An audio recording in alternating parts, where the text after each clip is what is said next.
ಯತ್ನಾಳ್ ನಾಲ್ಕು ಗೋಡೆ ಮಧ್ಯೆ ಮಾತನಾಡಲಿ, ಪಕ್ಷ ಕಟ್ಟಿದ್ದು ಯಡಿಯೂರಪ್ಪ, ಬಹಿರಂಗ ಹೇಳಿಕೆ ಸರಿಯಲ್ಲ, ಕ್ರಮಕ್ಕೆ ಸುರೇಶ್ ಗೌಡ ಆಗ್ರಹ.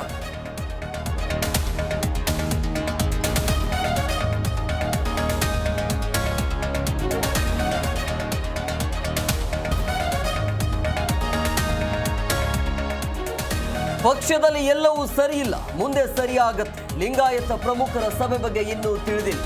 ಹುಬ್ಬಳ್ಳಿಯಲ್ಲಿ ಜಗದೀಶ್ ಶೆಟ್ಟರ್ ಹೇಳಿದ್ದಾರೆ.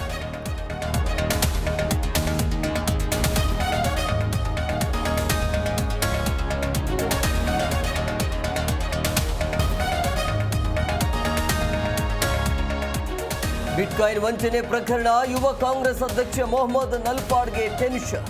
ನಾಳೆ ವಿಚಾರಣೆಗೆ ಹಾಜರಾಗಲು ಎಸ್ಐಟಿ ನೋಟಿಸ್.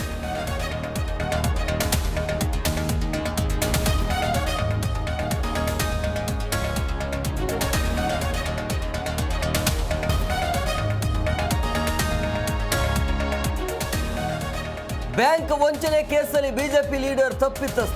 ಮಾಜಿ ಸಚಿವ ಕೃಷ್ಣಯ್ಯ ಶೆಟ್ಟಿಗೆ ಜೈಲು. ಜನಪ್ರತಿನಿಧಿಗಳ ವಿಶೇಷ ನ್ಯಾಯಾಲಯದ ತೀರ್ಪು.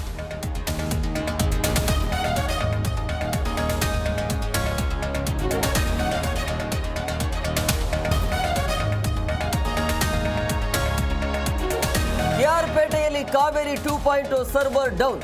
ನೋಂದಣಿ ಕಚೇರಿಯಲ್ಲಿ ಸರ್ವರ್ ಸಮಸ್ಯೆಗೆ ಜನ ಹೈರಾಣ. ಕಚೇರಿ ಖಾಲಿ, ಸರ್ಕಾರಕ್ಕೆ ಶಾಪ್.